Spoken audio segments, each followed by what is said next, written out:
Hello students, तो last class में हम लोग बात कर रहे थे प्लस एम और माइनस एम इफेक्ट के बारे में। ठीक है, तो हम जो भी रेजोनेंस इफेक्ट है उसको हम दो तरीके से क्लासिफाई कर सकते हैं, वेदर इट इज डोनेटिंग और विदड्रॉइंग। तो इसमें electron donating effect is plus M effect and electron withdrawing effect is minus M effect. ठीक है, तो electron donation by resonance is also defined as mesomeric effect. Mesomeric effect. Okay, तो mesomeric effect या plus M effect, या कभी कभी ऐसे आप बुक्स में देखोगे plus R effect, minus M effect को कई बार आप माइनस आर इफेक्ट इस तरह से भी देखेंगे। प्लस एम इफेक्ट वो ग्रुप शो करते हैं जिनमें इमीडिएट एटम पर क्या होता है, लोन पेयर होता है। ठीक है, OH हुआ, NH, O negative, NH negative, और माइनस एम इफेक्ट वो शो करते हैं जिनमें इमीडिएट एटम पर इस तरह का कॉम्बिनेशन होता है, X double bond Y, Y more electronegative, और X ट्रिपल बॉन्ड Y, ठीक है, Y मोर इलेक्ट्रोनेगेटिव। या ऐसे ग्रुप्स भी माइनस एम इफेक्ट शो करते हैं जिनमें क्या होता है, वेकेंट ऑर्बिटल फर्स्ट एटम पर होता है, BH2, ठीक है, वेकेंट ऑर्बिटल बोरॉन पर होगा, माइनस एम इफेक्ट शो करेगा। ओके, तो plus M effect and minus M effect इस तरीके से हम क्लासिफाई कर सकते हैं। प्लस एम इफेक्ट या माइनस एम इफेक्ट, ठीक है, अगर बेंजीन से इस तरीके के ग्रुप्स जुड़े होते हैं तो प्लस एम इफेक्ट बेंजीन में इलेक्ट्रॉन डेंसिटी को बढ़ाते हैं, लेकिन कौन सी पोजीशंस पर, ऑर्थो और पैरा पर। और minus M effect electron density को कम करते हैं, कौन सी पोजीशन पर, ऑर्थो और पैरा पर। ठीक है, जैसे फॉर एग्जांपल अगर अपन बात करें OH के लिए, तो अगर ये बेंजीन से एसोसिएटेड है, फिनॉल का स्ट्रक्चर है, प्लस एम ग्रुप है ये,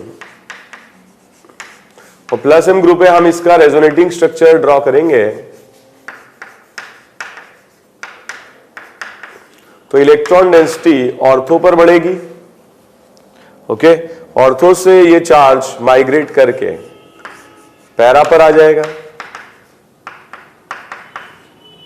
और फिर पैरा से फिर ऑर्थो पर जाएगा। ठीक है, तो plus M effect electron density बढ़ाते हैं बेंजीन में ऑर्थो पैरा पर, और माइनस एम इलेक्ट्रॉन डेंसिटी बढ़ाते हैं, sorry, minus M effect ortho और पैरा पर इलेक्ट्रॉन डेंसिटी कम करते हैं। ठीक है, अगर हम बात करें इस तरीके के कंपाउंड्स में, मान लीजिए कि NH2 को मैंने बेंजीन से एसोसिएट किया, तो ये दो इफेक्ट लगा सकता है, प्लस एम भी, और इंडक्टिव इफेक्ट देखा जाए तो माइनस आई होगा, क्योंकि लोन पेयर है, इलेक्ट्रॉन डोनेट करेगा बेंजीन में थ्रू प्लस एम, और इलेक्ट्रोनेगेटिविटी कार्बन से ज्यादा है तो माइनस आई इफेक्ट भी शो करेगा। Of plus M and minus I, plus M effect dominate करता है, क्योंकि inductive effect is partial shifting of electron, while mesomeric effect is complete delocalization of electron. ठीक है, तो अगर कंप्लीट डिलोकलाइजेशन है तो वो ज्यादा स्ट्रॉन्गर इफेक्ट होगा compared to inductive effect. For example अगर यहां पर लगाया जाए OCH3, तो OCH3 is plus M effect, और ऑक्सीजन की इलेक्ट्रोनेगेटिविटी कार्बन से ज्यादा है तो माइनस आई भी शो करेगा, और प्लस एम इफेक्ट डोमिनेट करेगा। ठीक है, बट एक प्रॉब्लम है, प्लस एम इफेक्ट अप्लाई होता है only at ortho and para position. Okay, for example if we discuss about this compound,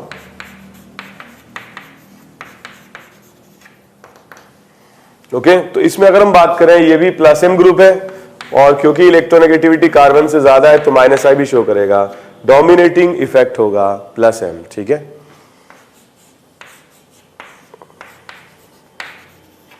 NH3 plus, ठीक है, तो ये ग्रुप क्या है, क्या ये प्लस एम शो कर पाएगा? ये ग्रुप प्लस एम शो नहीं कर पाएगा, ना प्लस एम शो कर पाएगा ना माइनस एम, क्योंकि यहां लोन पेयर की अवेलेबिलिटी नहीं है और कोई वेकेंट ऑर्बिटल भी नहीं है, तो सिर्फ minus I effect NH3 plus में लगेगा। Similar type of group CH3, तो CH3 में कार्बन पर कोई वेकेंट या कोई लोन पेयर नहीं है, तो ये माइनस एम या प्लस एम इफेक्ट शो नहीं कर पाएगा, and the only effect which will be applied will be, ठीक है, plus I effect. So if we talk about benzaldehyde, so in case of benzaldehyde the effect which will be present will be minus m, because it is X double bond Y, Y more electronegative, and also minus I, and the effect which will dominate will be minus M effect. So minus M will be dominating compared to minus I. So if we talk about Cl or Br or I or F, so what I mean to say is halogen groups. तो halogen groups के case में दो effect लगते हैं, plus M भी और minus I भी, and exceptionally minus I dominates over plus M. Fluorine के केस में तो समझ में आता है क्योंकि प्लस M इफेक्ट और माइनस I में माइनस I डोमिनेट करेगा क्योंकि फ्लोरीन की इलेक्ट्रोनेगेटिविटी बहुत ज्यादा है, ठीक है. और अगर मान लो इस तरह का रेजोनेटिंग स्ट्रक्चर हम यहाँ पर हेलोजन को लेकर के बनाते हैं, मान लीजिए यहाँ पर कोई हेलोजन ग्रुप है, तो रेजोनेटिंग स्ट्रक्चर जो होगा उसमें इस तरीके से हम बना सकते हैं. जो लोन पेयर एक्स पर प्रेजेंट है वो पाई में कन्वर्ट होगा और पाई लोन पेयर में कन्वर्ट होगा, इससे पॉजिटिव चार्ज एक्स पर आ जाएगा. तो अगर ये एटम फ्लोरीन है तो यहाँ पॉजिटिव चार्ज बहुत ज्यादा रहेगा और पॉजिटिव चार्ज ज्यादा रहने की वजह से क्या होगा, माइनस आई इफेक्ट और ज्यादा बढ़ेगा. तो फ्लोरीन के केस में माइनस आई इफेक्ट डोमिनेट करता है. क्लोरीन के, ब्रोमीन के और आयोडीन के केस में ये प्लस एम इफेक्ट वीक होता जाता है क्योंकि ये जो नए ओवरलैपिंग बनेगी क्लोरीन के केस में, that will be 2p of carbon and 3p of chlorine, while in case of bromine 2p of carbon and 4p of bromine, and in case of iodine 2p of carbon and 5p of bromine. इससे जो plus M effect है वो week हो जाता है. और plus M effect in सारे ही cases में, हेलोजन्स के केसेस में प्लस एम इफेक्ट और माइनस आई में जो माइनस आई इफेक्ट है हेलोजन का वो डोमिनेट करता है. जो भी इफेक्ट्स है उनको समझाने के लिए we consider minus I effect dominate over plus M effect. Okay, there are many other groups. For example, if we talk about C double bond O OCH3, first thing it will show minus M effect, ठीक है, X double bond Y and also minus I effect. The effect which will dominate will be minus M. Okay. For example, if we talk about nitrobenzene, so in case of nitrobenzene, the effect will be minus M and minus I. Okay, so the NO2 group is minus M group and the dominating effect will be minus M effect. So except halogens, सभी में mesomeric effect चाहे वो plus M हो या minus M हो dominate करता है plus आई या माइनस आई इफेक्ट पे. मीजोमेरिक इफेक्ट हेलोजेंस के केस में वीक होता है इंडक्टिव इफेक्ट से. ओके, सो हेलोजेंस सारे माइनस आई इफेक्ट शो करते हैं और प्लस एम शो करते हैं, जबकि डोमिनेटिंग इफेक्ट हेलोजन में माइनस आई होता है. मतलब मीजोमेरिक इफेक्ट क्यों डोमिनेटिंग है, because it is the complete transfer of electron, while inductive effect is partial transfer और partial shifting of electron. Okay, जो प्लस एम और माइनस एम इफेक्ट है, प्लस आई और माइनस आई इफेक्ट है, अगर ऐसे ग्रुप्स बेंजीन से एसोसिएटेड होते हैं so they affect the electron density in benzene. Electron density in benzene,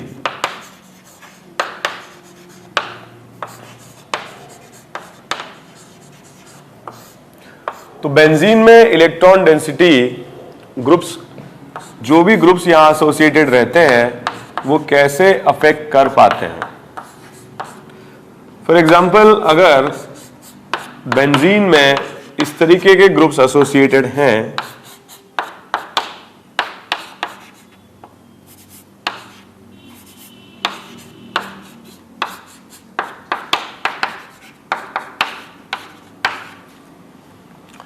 CH3 group, ये बेंजीन में इलेक्ट्रॉन डेंसिटी को बढ़ाएगा because it is plus I group.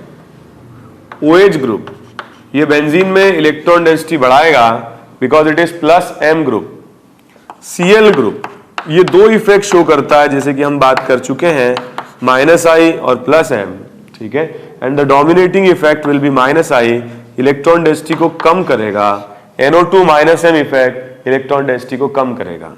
So if we discuss the electron density in benzene, सबसे ज्यादा होगी B में क्योंकि plus M effect show कर रहा है, फिर होगी A में, ठीक है, प्लस आई इफेक्ट शो कर रहा है, फिर C में होगी माइनस आई इफेक्ट शो कर रहा है, और सबसे कम इलेक्ट्रॉन डेंसिटी होगी D में क्योंकि ये माइनस एम इफेक्ट शो कर रहा है.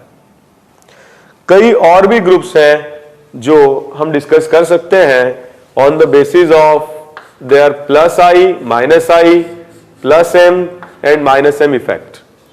For example, if we talk about these two compounds,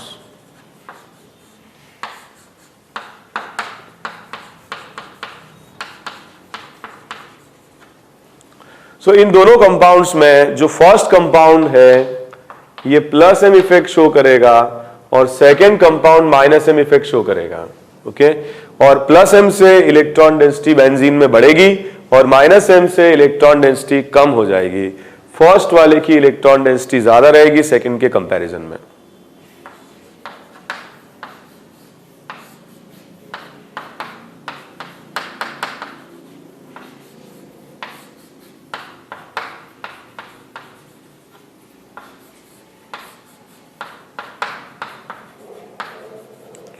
अगर हम इन तीनों में कंपेयर करें, फर्स्ट मॉलिक्यूल में साइनोबेंजीन माइनस एम इफेक्ट लगा रहा है, सेकेंड में CH3 प्लस आई इफेक्ट लगा रहा है और थर्ड में NH2 प्लस एम इफेक्ट लगा रहा है। तो इसमें अगर हम देखें सबसे ज्यादा इलेक्ट्रॉन डेंसिटी आएगी प्लस एम से, फिर प्लस आई से, और सबसे कम इलेक्ट्रॉन डेंसिटी रहेगी माइनस एम से।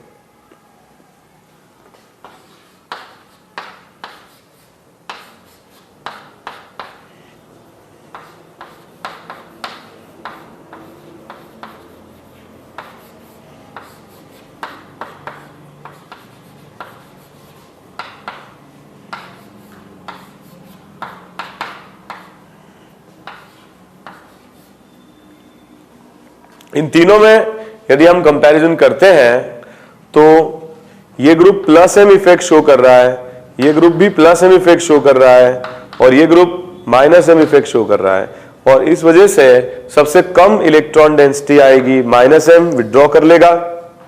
देन इन दोनों में नाइट्रोजन की इलेक्ट्रोनेगेटिविटी कम है ऑक्सीजन से और इसलिए इलेक्ट्रॉन डोनेटिंग पावर नाइट्रोजन की ज्यादा होगी, और यहां पर क्या होगा, मोर इलेक्ट्रॉन डेंसिटी होगी और इसमें इलेक्ट्रॉन डेंसिटी कम हो जाएगी। Both are plus M groups, but nitrogen being less electronegative क्या होगा, मोर डोनेटिंग होगा, और ऑक्सीजन क्योंकि इसकी इलेक्ट्रोनेगेटिविटी ज्यादा है लेस डोनेटिंग होगा।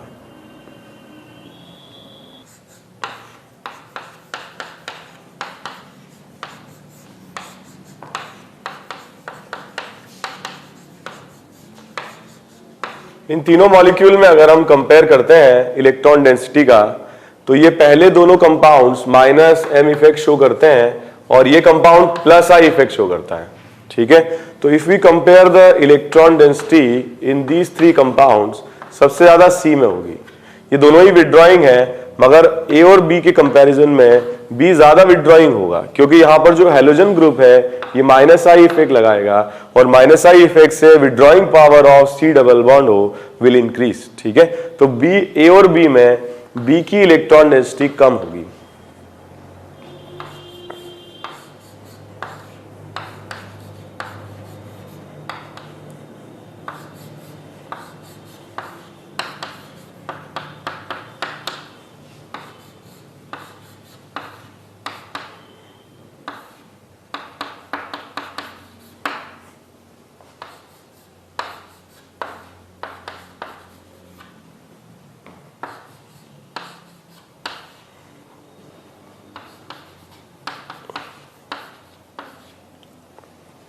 If we compare the electron density on all these three molecules, तो ये जो ग्रुप है प्लस एम, ये ग्रुप प्लस एम शो करते हैं। ठीक है, तो हाईएस्ट इलेक्ट्रॉन डेंसिटी नाइट्रोजन के केस में होगी, NH2 के केस में, और फिर OH के केस में होगी क्योंकि ये दोनों ही group plus M effect show कर रहे हैं। ठीक है, पर nitrogen being less electronegative more donating होगा, इसलिए प्लस एम इफेक्ट स्ट्रॉन्गर होगा NH2 के केस में। इसमें अगर हम देखें माइनस आई डोमिनेट करता है, इसमें प्लस आई डोमिनेट करता है और इसमें माइनस एम डोमिनेट करेगा। तो थर्ड नंबर पर इलेक्ट्रॉन डेंसिटी टॉल्यूइन में आएगी, फोर्थ नंबर पर आएगी क्लोरोबेंजीन में, और फिफ्थ नंबर पर आएगी नाइट्रोबेंजीन में। ओके, तो इस तरीके से हम कंपेयर कर सकते हैं इलेक्ट्रॉन डेंसिटी को on the basis of plus M, minus M, plus I and minus I groups. ऐसे बहुत सारे ग्रुप्स होते हैं जो एडजस्टिव होते हैं। एडजस्टिव ग्रुप्स वो होते हैं जिनमें दोनों ही तरीके के इफेक्ट प्रेजेंट होते हैं। ठीक है, प्लस एम भी और माइनस एम भी। For example if we talk about nitrosobenzene, तो यहां पर क्योंकि लोन पेयर है तो ये प्लस एम भी शो कर सकता है, और एन डबल बॉन्ड ओ है तो ये माइनस एम भी शो कर सकता है। ऐसे groups depending upon the circumstances can show both the effects, ठीक है। फॉर एग्जाम्पल अगर हम बात करते हैं यहां पर CH2+ हमने लगा दिया और NO ग्रुप यहां पे ले लिया, तो NO ग्रुप यहां पर शो करेगा +M इफेक्ट, क्योंकि यहां क्या रहेगा, वेकेंट ऑर्बिटल है। कार्बन पर वेकेंट ऑर्बिटल होने के कारण ये इलेक्ट्रॉन डोनर बन जाता है और इस तरीके का रेजोनेटिंग स्ट्रक्चर हम यहां पे बना पाते हैं, ठीक है। तो इलेक्ट्रॉन डोनेट करेगा ऑर्थो पर, ऑर्थो से आ जाएगा पैरा पर, इस तरीके का RS बनेगा। और अब ये वेकेंट ऑर्बिटल और लोन पेयर ये आपस में बॉन्डिंग करके एक नया रेजोनेटिंग स्ट्रक्चर बना लेंगे। तो ऐसे केस में NO का कौन सा इफेक्ट डोमिनेट कर रहा है, +M। सिचुएशन डिपेंडेंट है, लेकिन अगर यहां पर कार्बन आयन होता तो क्या होता, ये इलेक्ट्रॉन विड्रॉ करने लगता, क्योंकि इलेक्ट्रॉन डेंसिटी यहां ज्यादा रहती। फॉर एग्जाम्पल अगर यहां पर CH2 नेगेटिव है और हम इसकी पैरा पोजीशन पर NO को लगा देते हैं, तो ये इलेक्ट्रॉन रिच है और इसको स्टेबलाइज करने के लिए NO कौन सा इफेक्ट लगाएगा, -M इफेक्ट। तो इस तरह के ग्रुप्स एडजस्टिव ग्रुप्स होते हैं जो डिपेंडिंग अपॉन द सिचुएशन या तो +M बन जाते हैं या -M बन जाते हैं।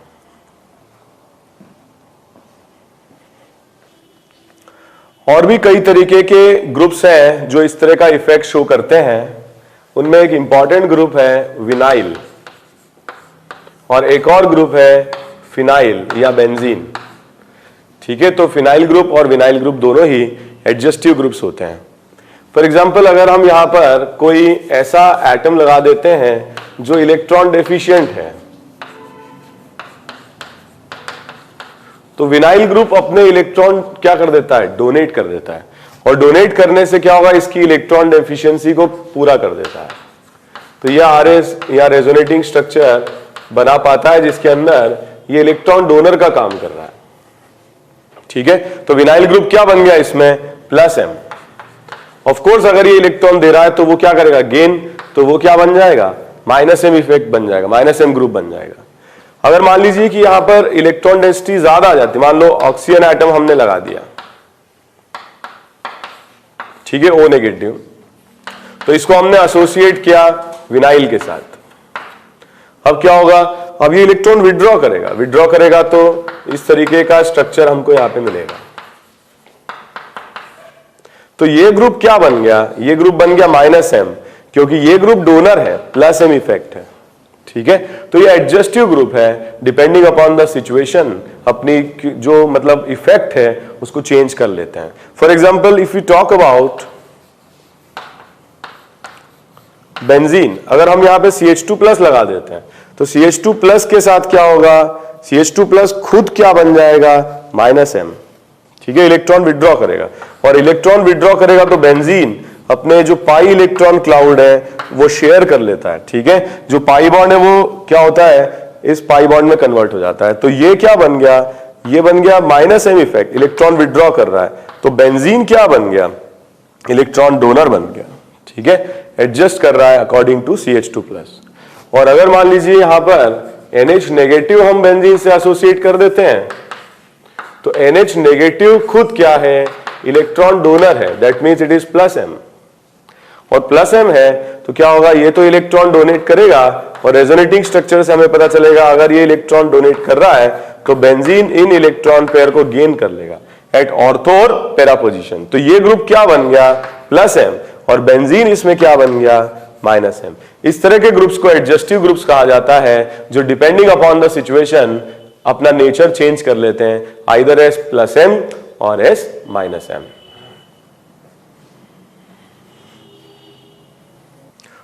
तो रेजोनेंस के हम लोगों ने दो एप्लीकेशंस डिस्कस किए हैं। First was calculation and comparison of bond order, ठीक है, और बॉन्ड लेंथ वगैरह हम लोगों ने डिस्कस किया। Second was +M and -M effect, ठीक है, +R या -R इफेक्ट। +M मतलब electron donating effect and -M मतलब electron withdrawing effect. Next very important जो डिस्कशन हमको करना है, the application of resonance is aromaticity.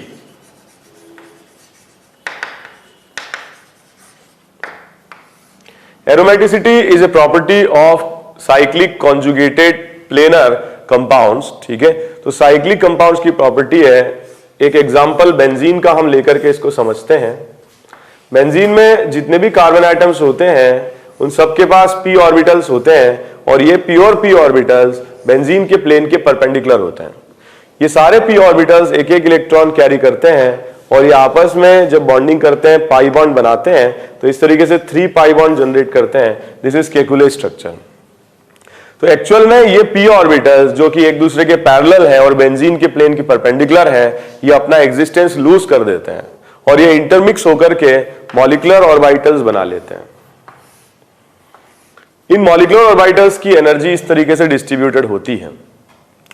अगर हम इसमें देखें टोटल इलेक्ट्रॉन्स, हर एक के पास, हर एक कार्बन के पास एक इलेक्ट्रॉन है तो टोटल इलेक्ट्रॉन होते हैं 6। अगर हम इनको फिल करते हैं, लोएस्ट एनर्जी वाला सबसे पहले फिल होगा, फिर हायर एनर्जी में एक एक इलेक्ट्रॉन फिल होगा, अनपेयर्ड हो जाएंगे और फिर पेयरिंग स्टार्ट होगी। तो सारे इलेक्ट्रॉन्स जो यहां पर हमको मिल रहे हैं वो क्या है, पेयर्ड है, ठीक है। और इसीलिए बेंजीन की स्टेबिलिटी बहुत ज्यादा होती है। इस तरीके की जो कंपाउंड्स हैं ये कहलाते हैं एरोमेटिक कंपाउंड्स। तो एरोमेटिक कंपाउंड्स की कैरेक्टरिस्टिक प्रॉपर्टी होती है ऑल द एटम्स जो साइक्लिक सिस्टम के पार्ट है, पहली बात the compound should be cyclic, और जितने भी एटम्स साइक्लिक सिस्टम का पार्ट है they should be planar. The atoms which are in cyclic system must be planar, okay. हर एक एटम के पास क्या होना चाहिए, p ऑर्बिटल, और p ऑर्बिटल पैरेलल होने से सारे एटम्स जो साइक्लिक सिस्टम का पार्ट है ये क्या हो जाएंगे, कॉन्जुगेटेड, ठीक है। तो सारे p ऑर्बिटल्स पैरेलल हैं और वो सारे एटम्स जिनके p ऑर्बिटल्स पैरेलल हैं वो सिस्टम क्या फॉर्म करेंगे, conjugated. And total number of electrons which must be present should be equal to 4n+2 pi electron. यहां पर n क्या है, एक नेचुरल नंबर है, ठीक है। तो 0 अगर होगा तो कितने हो जाएंगे, 2 पाई इलेक्ट्रॉन, ठीक है। n की वैल्यू अगर 1 है तो क्या हो जाएंगे, 6 पाई इलेक्ट्रॉन, ओके। n की वैल्यू अगर 2 है तो 10 पाई इलेक्ट्रॉन। तो इस कॉम्बिनेशन में अगर इलेक्ट्रॉन्स प्रेजेंट रहेंगे तो सारे पेयर्ड रहेंगे। देखिए सबसे पहले पेयरिंग कब आएगी, 2 पर, फिर कब आएगी 6 पर, फिर कब आएगी 4 और जुड़ जाएंगे तब आएगी, ठीक है, दैट मीन्स 10 पर। तो ऐसे 2 पाई इलेक्ट्रॉन में 4 के मल्टीपल में अगर इलेक्ट्रॉन जुड़ते जाते हैं तो सारे पेयर्ड होंगे, और सारे पेयर्ड होंगे तो ऐसा सिस्टम हाईली स्टेबल होगा और ऐसे सिस्टम को हम एरोमेटिक सिस्टम कहते हैं। तो यहां पर अगर अपन इसलिए फॉर्मूला लिखते हैं तो इस तरीके से बना सकते हैं 4n+2 पाई इलेक्ट्रॉन, और ये फॉर्मूला दिया था हकल ने, इसीलिए इसे हकल्स रूल भी कहा जाता है, ओके। तो cyclic planar conjugated system having 4n+2 pi electrons present in conjugation will be highly stable system, and those type of system will be defined as aromatic system.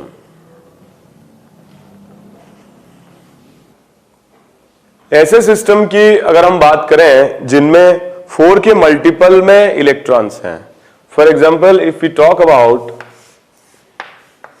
Cyclobutadiene, so cyclobutadiene में ये system cyclic है, planar है, conjugated है, total electrons है 4। तो 4 में 4 अगर pi electrons होंगे तो हम जब फिल करेंगे तो first electron lowest energy orbital, second इसमें जाएगा, थर्ड इसमें जाएगा, फोर्थ इसमें जाएगा, क्योंकि इन दोनों की एनर्जी सेम है तो पहले क्या होंगे, सिंगल ऑक्यूपाइड होंगे। और इसमें maximum number of unpaired electron है, और maximum number of unpaired electron होने पर 2 ही मैक्सिमम हो सकते हैं, और maximum number of unpaired electron होने पर सिस्टम काफी अनस्टेबल होते हैं, और ऐसे सिस्टम को कहा जाता है एंटी एरोमेटिक। तो एंटी एरोमेटिक सिस्टम क्या होते हैं, जिनके अंदर सिस्टम में पहली बात साइक्लिक होते हैं, जो भी एटम्स साइक्लिक सिस्टम का पार्ट है उनमें कॉन्जुगेशन होना चाहिए, और सारे एटम्स जो साइक्लिक सिस्टम का पार्ट है वो प्लेनर भी होने चाहिए।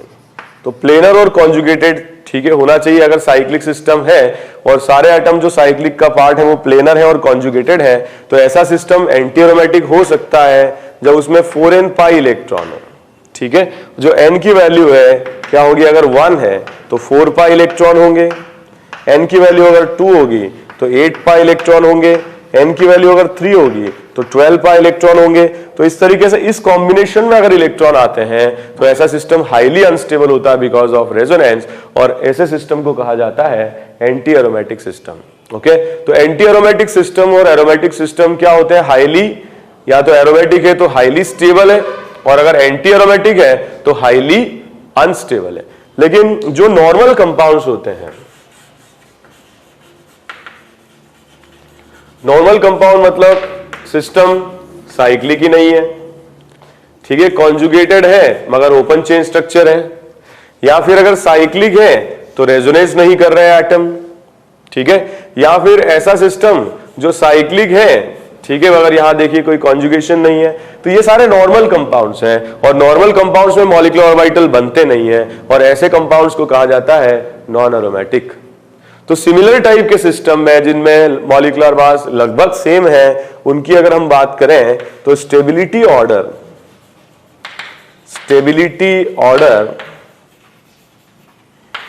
सबसे ज्यादा स्टेबल रहेंगे एरोमेटिक,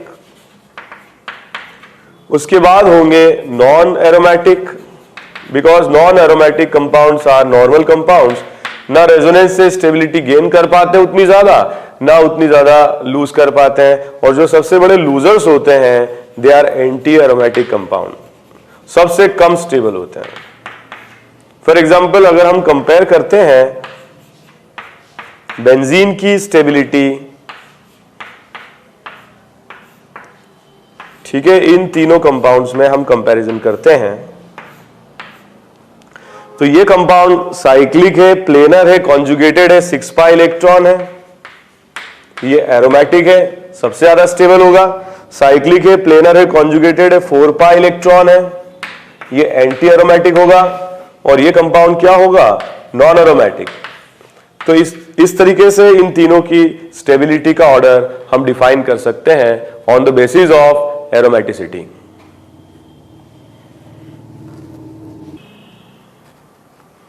कुछ कंपाउंड्स की हम लोग बातचीत करते हैं।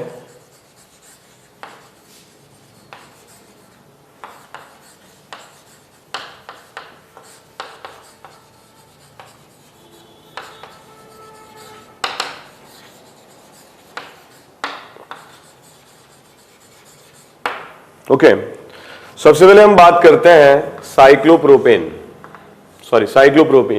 साइक्लिक है, जो एटम साइक्लिक सिस्टम का पार्ट है वो प्लेनर भी है मगर कॉन्जुगेटेड नहीं है, क्योंकि यहां जो कार्बन एटम है इसका हाइब्रिडाइजेशन स्टेट sp3 है, और sp3 है तो कोई वेकेंट पी या लोन पेयर अवेलेबल नहीं है, कॉन्जुगेशन या रेजोनेंस इसमें पॉसिबल नहीं होगा, और ऐसा सिस्टम होगा नॉन एरोमेटिक।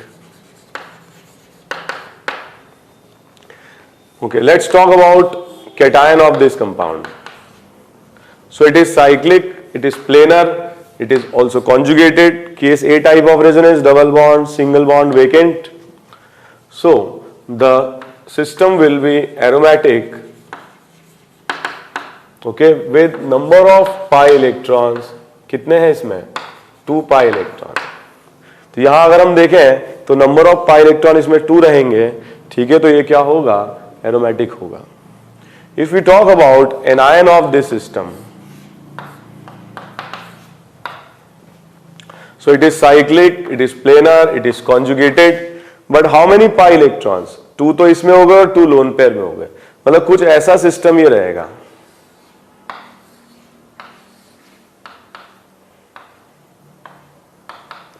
ठीक है, तो एक इलेक्ट्रॉन यहां पे रहेंगे, एक इलेक्ट्रॉन, और ये p ऑर्बिटल में 2 इलेक्ट्रॉन्स रहेंगे। So total number of electrons हो जाएंगे 4 पाई, और 4 पाई इलेक्ट्रॉन होने के कारण सिस्टम हो जाएगा anti aromatic. Okay, for example if we talk about, जैसे कि हमने बात करी थी अभी, मगर हम बात कर रहे हैं एनायन की, ठीक है, तो साइक्लोब्यूटाडाइन की बात करी थी। It is cyclic, it is planar, it is conjugated, but how many pi electrons? 6 pi electrons. तो ये क्या हो जाएगा? एरोमेटिक। तो इस तरीके से कंपाउंड्स के लिए हम एरोमेटिसिटी डिफाइन कर सकते हैं, on the basis of the rule, Huckel's rule, ठीक है। तो 4n+2 पाई इलेक्ट्रॉन है तो वो एरोमेटिक होंगे, और 4n पाई इलेक्ट्रॉन है तो वो एंटी एरोमेटिक होंगे। लेकिन अगर साइक्लिक नहीं है, या कॉन्जुगेटेड नहीं है, या प्लेनर नहीं है, या फिर पाई इलेक्ट्रॉन ऑड नंबर में आ रहे हैं, तो ऐसे सिस्टम को कहा जाता है नॉन एरोमेटिक सिस्टम।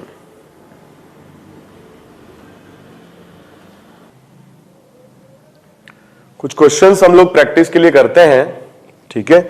आपको बताना है कि कंपाउंड का जो नेचर है वो क्या है, एरोमेटिक, नॉन एरोमेटिक या anti aromatic.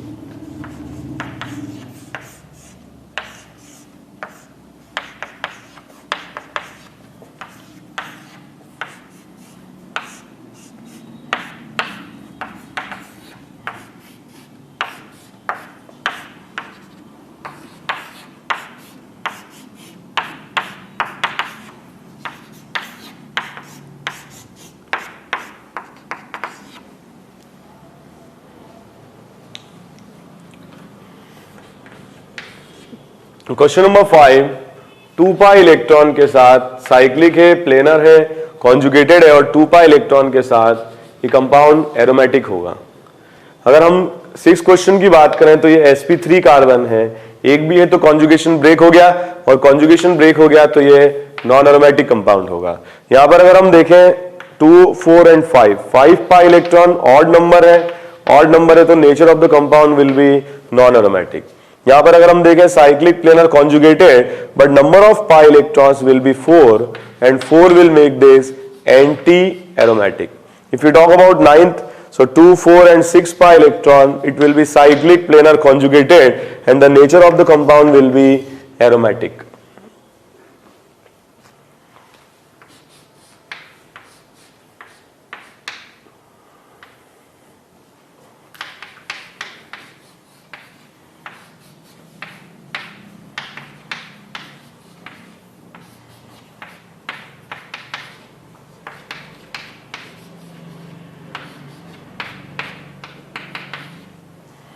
Question number 10, the compound will be non-aromatic because of the presence of sp3 carbon.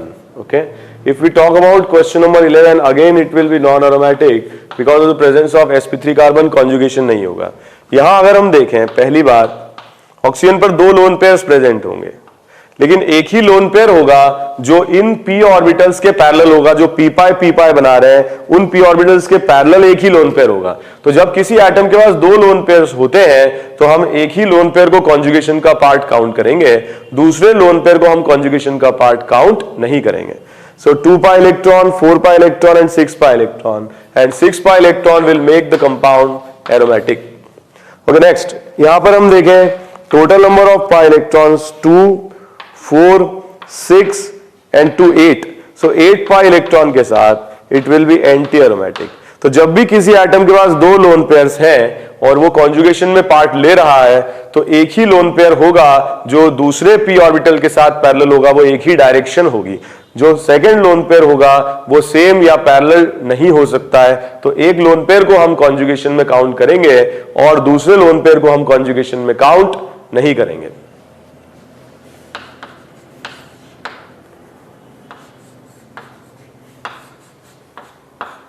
So very important compound pyridine. Pyridine की हम बात करें,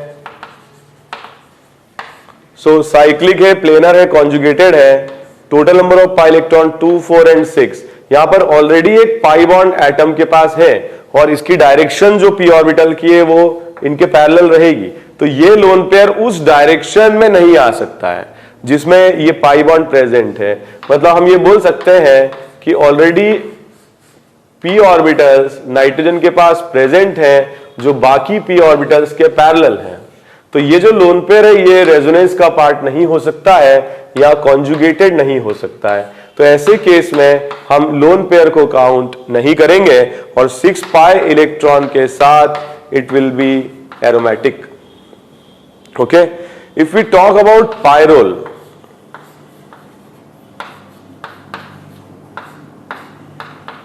इस क्वेश्चन में हम देखें तो यहां पर नाइट्रोजन के पास कोई पाई बॉन्ड नहीं है और इसके लोन पेयर को हम कॉन्जुगेशन में लेंगे और 6 पाई इलेक्ट्रॉन के साथ इस कंपाउंड का नेचर भी हो जाएगा एरोमेटिक।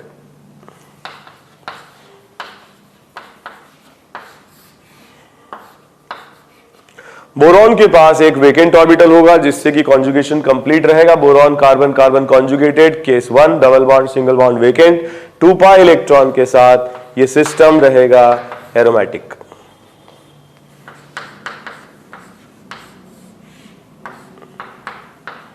इस क्वेश्चन में अगर हम देखें तो ये 2 पाई इलेक्ट्रॉन और ये 2 पाई इलेक्ट्रॉन, एक लोन पेयर को काउंट करेंगे, दूसरे को काउंट नहीं करेंगे। 4 पाई इलेक्ट्रॉन के साथ नेचर हो जाएगा एंटी एरोमेटिक।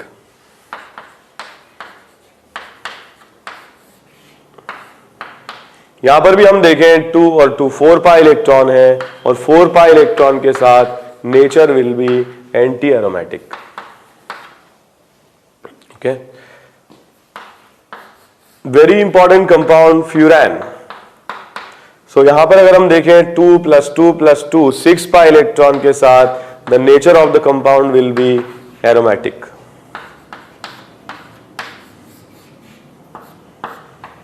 थायोफीन, ओके, सो थायोफीन में 2 + 2 + 2 6 पाई इलेक्ट्रॉन के साथ नेचर एरोमेटिक्स। ठीक है, तो this is furan, this is thiophene, this is pyridine, this is pyrrole. Okay, if we talk about this compound,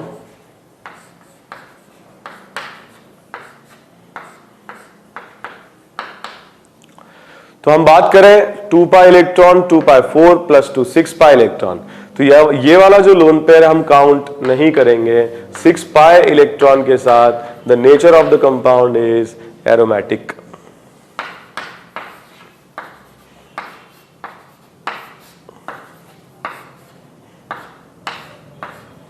इस कंपाउंड की बात करें हम, lone pair lone pair lone pair, एक भी लोन पेयर काउंट नहीं होगा क्योंकि एटम के पास पहले से पाई बॉन्ड्स प्रेजेंट हैं। ठीक है, अगर पाई बॉन्ड्स पहले से हैं तो लोन पेयर बाहर रहेंगे, कॉन्जुगेशन का पार्ट नहीं होंगे, और ऐसे में 6 पाई इलेक्ट्रॉन के साथ nature of the compound is aromatic.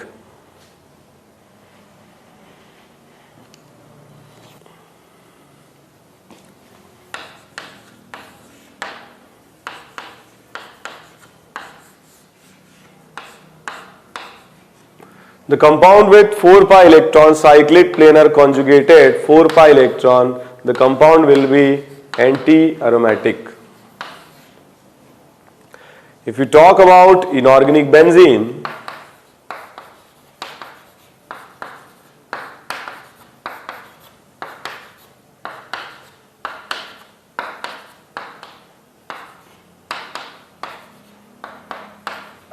okay, so number of pi electron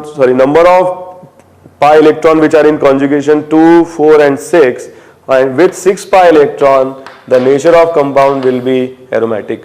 So inorganic benzene is also an aromatic compound like benzene.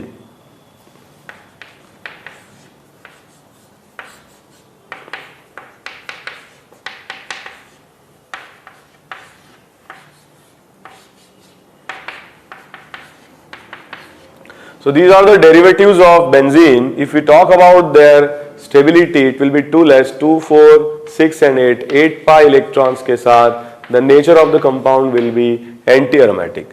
Similarly with the 4 pi electron, the nature of the compound will be anti-aromatic. Okay. So if we talk about 7-member ring, so for this compound the carbon atom is sp3 hybridized, and in any case the compound cannot be aromatic or anti-aromatic because the conjugation is not complete in the cyclic system and the nature will be non-aromatic. But if we take the derivative of this compound,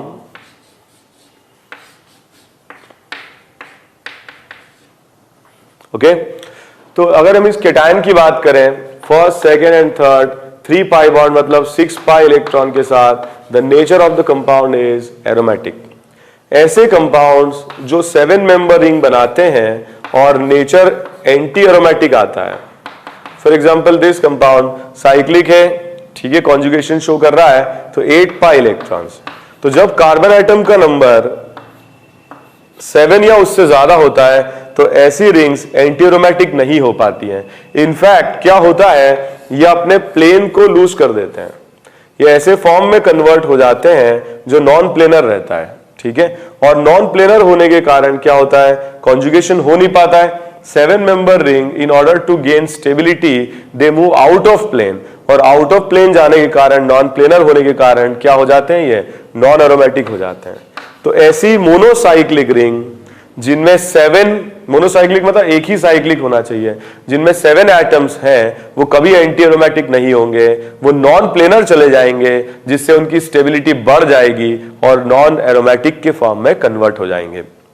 एक और example है इसी तरीके का, यहां पर अगर मैं ऑक्सीजन प्लेस कर दूं तो इसमें भी 7 मेंबर, ठीक है, it is a 7 member cyclic ring. And अगर हम ऐसे देखें, अगर ये प्लेनर होता तो इसमें 8 पाई इलेक्ट्रॉन होते, एंटी एरोमेटिक होता, तो ये कंपाउंड क्या होता है, नॉन प्लेनर चला जाता है, और नॉन प्लेनर जाने के कारण कॉन्जुगेशन ब्रेक हो जाता है, और एटम्स तभी कॉन्जुगेट कर सकते हैं जब वो प्लेन में हो, और नॉन प्लेनर है, नॉन कॉन्जुगेटेड है, तो ऐसे कंपाउंड्स हो जाते हैं non aromatic. But this is possible only for monocyclic ring, and also when the number of atoms present in the cyclic ring are 7 और मोर, 7 या उससे ज्यादा एटम्स होने पर ये रिंग्स आउट ऑफ प्लेन चली जाती हैं। एक और एग्जांपल हम देखें इस तरीके से,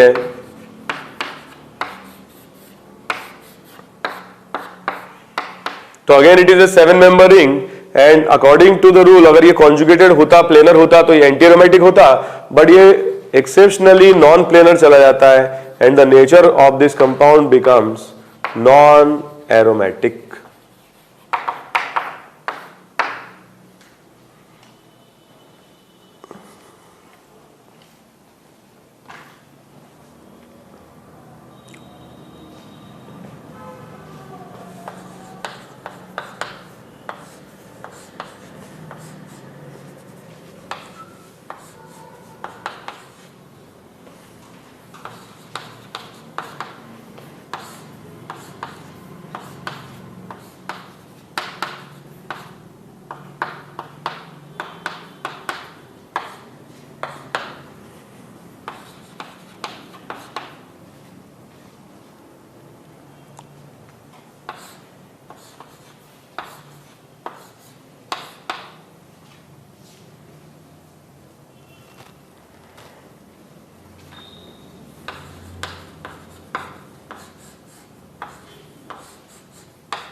ओके, क्वेश्चन नंबर 31, इसमें अगर हम देखें तो यहां पर क्या होगा, 6 पाई इलेक्ट्रॉन्स होंगे, सो 2 + 2 + 2 6 पाई इलेक्ट्रॉन के साथ the nature of the compound will be aromatic.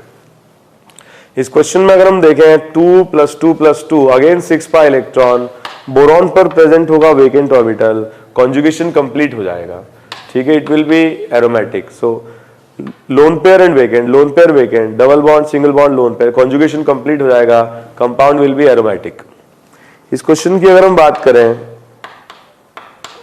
So double bond single bond lone pair, double bond single bond lone pair, मगर यहां पर sp3 कार्बन है, कॉन्जुगेशन कंप्लीट नहीं हो पाएगा, the compound will be non aromatic. इस तरह के क्वेश्चन आ जाते हैं जिसमें पाई बॉन्ड क्या रहता है कि साइक्लिक में और बाहर एक्सटर्नली प्रेजेंट रहता है। तो ऐसे में हम इसके क्या करें, रेजोनेटिंग स्ट्रक्चर बना लें। तो इसका रेजोनेटिंग स्ट्रक्चर हम जब ड्रॉ करते हैं तो लोन पेयर पाई में और पाई लोन पेयर में कन्वर्ट होता है, ऐसे बना सकते हैं। और इस रेजोनेटिंग स्ट्रक्चर से हमको पता चलता है 2, 4 एंड 6 पाई इलेक्ट्रॉन, और 6 पाई इलेक्ट्रॉन के साथ the nature of the compound is aromatic. Okay, तो जब भी पाई बॉन्ड बाहर आ जाए तो आप एक आरएस बना लें। एक भी रेजोनेटिंग स्ट्रक्चर अगर एरोमेटिक है तो क्या होगा, the molecule will be aromatic. But इतना ध्यान रखें कि पाई बॉन्डेड इलेक्ट्रॉन हमेशा मोर इलेक्ट्रोनेगेटिव की तरफ शिफ्ट होंगे। ऐसा नहीं होगा कि पाई बॉन्डेड इलेक्ट्रॉन आपने लेस इलेक्ट्रोनेगेटिव की तरफ शिफ्ट करा दिए। तो अगर ये पाई बॉन्ड यहां शिफ्ट होंगे तो ऑक्सीजन का पाई इसके पाई बॉन्ड में कन्वर्ट हो जाएगा। तो ऑक्सीजन पर प्रेजेंट लोन पेयर पाई में कन्वर्ट होगा और ये पाई लोन पेयर में कन्वर्ट होगा। ऐसा ही क्वेश्चन नंबर 35 में भी है, loan pair will convert into pi and pi into lone pair. ऐसे केस में भी जब हम इसका रेजोनेटिंग स्ट्रक्चर बनाएंगे तो कुछ इस तरीके से हमें मॉलिक्यूल ऑब्टेन होगा। ठीक है, क्योंकि यहां पर H है तो इस पर पॉजिटिव चार्ज आ जाएगा। तो यहां पर total number of electron 2, 4 and 6 with 6 pi electron, the nature of the compound is aromatic. Similar type of question is 36। पाई को हम O की तरफ शिफ्ट करा दें, ठीक है, मोर इलेक्ट्रोनेगेटिव की तरफ। तो ऐसे हम बना सकते हैं, और ऐसे बनाएंगे तो क्या होगा, रिंग की बात अगर हम करें तो total number of pi electron 2 है और 2 पाई इलेक्ट्रॉन के साथ nature of the compound is aromatic. Okay, जैसे कि टोल्यूइन की बात करें तो रिंग अगर एरोमेटिक है तो सब्स्टिट्यूएंट्स कोई भी हम यहां पे लगा दें, नेचर हमेशा एरोमेटिक ही रहता है। ठीक है, OH, COH, NO2 कोई भी ग्रुप हम यहां लगा दें, मल्टीपल नंबर में लगा दें, अगर साइक्लिक रिंग का नेचर एरोमेटिक है तो पूरे कंपाउंड को हम एरोमेटिक कहते हैं। बेंजोइक एसिड ये भी एरोमेटिक कंपाउंड होगा। ठीक है, यहां अगर हम बात करें total number of pi electron 2, 4, 6, 8, 10 and 12, तो 12 पाई इलेक्ट्रॉन के साथ होना क्या चाहिए था, एंटी एरोमेटिक। मगर नंबर ऑफ जो एटम्स है वो 7 से ज्यादा है, 7 या उससे ज्यादा है, तो ऐसे कंपाउंड का नेचर आ जाएगा नॉन एरोमेटिक। या हम ये बोल सकते हैं कि ये कंपाउंड प्लेनर रहेगा ही नहीं, नॉन प्लेनर हो जाएगा, जिससे नेचर गेन कर लेगा नॉन एरोमेटिक। सिमिलरली यहां अगर अपन बात करें the nature of the compound, क्योंकि यहां पे सब्स्टिट्यूएंट हमने लगाया है, साइक्लिक रिंग एरोमेटिक है, तो ओवरऑल कंपाउंड जो होगा वो एरोमेटिक ही होगा। इस क्वेश्चन की अगर हम बात करें तो pi will convert into lone pair will convert into pi, this pi into another pi and this pi will convert into lone pair. तो इस तरीके का हमें एक आरएस बनाना पड़ेगा, और एक बार हम ये आरएस बना लेते हैं तो हम ये कंक्लूड कर सकते हैं कि जो कंपाउंड है इसका नेचर एरोमेटिक है। ठीक है, with the 6 pi electron the nature of the compound is aromatic. For example इस कंपाउंड की हम बात करें तो मोर इलेक्ट्रोनेगेटिव की तरफ हम शिफ्ट करा दें, तो मोर इलेक्ट्रोनेगेटिव की तरफ शिफ्ट कराने से ये कंपाउंड साइक्लिक रिंग बन जाएगी 3 मेंबर, और 3 मेंबर 2 पाई इलेक्ट्रॉन के साथ nature of the compound is aromatic.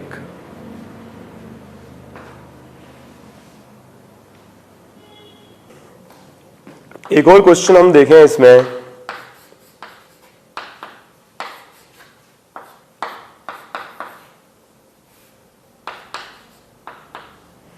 ठीक है, तो अगेन ये जो लोन पेयर है ये पाई तो O की तरफ शिफ्ट हो जाएगा, 2, 4 और 6 पाई इलेक्ट्रॉन रहेंगे, तो जो पाई बॉन्ड है ये साइक्लिक रिंग से बाहर चला जाएगा, यहां पॉजिटिव आ जाएगा। सो 2, 4 एंड 6 पाई इलेक्ट्रॉन, और 6 पाई इलेक्ट्रॉन के साथ ये कंपाउंड भी 41 की तरह जो नेचर रहेगा वो एरोमेटिक होगा। तो आज के लेक्चर में हम लोगों ने डिस्कस किया प्लस एम और माइनस एम इफेक्ट के बारे में, और हमने डिस्कस किया ऐसे ग्रुप्स भी एडजस्टिव, ऐसे ग्रुप्स भी हो सकते हैं जो दोनों तरीके का नेचर शो करते हैं, प्लस एम और माइनस एम, और उन ग्रुप्स को कहा जाता है एडजस्टिव ग्रुप्स। ठीक है, तो किसी भी ग्रुप के लिए एक से ज्यादा इफेक्ट्स भी शो करने की टेंडेंसी रहती है। जैसे कोई ग्रुप अगर एम इफेक्ट और आई इफेक्ट दोनों शो कर रहा है तो एम इफेक्ट डोमिनेट करता है, मगर हैलोजेंस के केस में माइनस आई इफेक्ट डोमिनेट करता है प्लस एम पर। फिर हमने डिस्कस किया एक और इंपॉर्टेंट एप्लीकेशन रेजोनेंस का, that is aromaticity, which is the property of cyclic system. Aromatic क्या होते हैं, एंटी एरोमेटिक क्या होते हैं और नॉन एरोमेटिक क्या होते हैं, ये बात हमने डिस्कस की। और मोनोसाइक्लिक अगर कंपाउंड है, एक ही साइक्लिक रिंग है, तो कैसे आप आइडेंटिफाई कर पाएंगे कि कंपाउंड एरोमेटिक है या नॉन एरोमेटिक है या एंटी एरोमेटिक है। आगे वाले लेक्चर्स में हम डिस्कस करेंगे मल्टीपल साइक्लिक सिस्टम, जिसमें एक से ज्यादा रिंग्स पॉसिबल हों। And then we will discuss the जो भी हमने एरोमेटिक या एंटी एरोमेटिक या नॉन एरोमेटिक पढ़े हैं, उसका क्या एप्लीकेशन है, जो क्वेश्चंस हैं, जो रिएक्शंस हैं, उनमें क्या स्पॉन्टेनिटी बताने के लिए किस तरीके से एरोमेटिसिटी काम में आता है, that we will discuss in the next lecture. Thank you very much.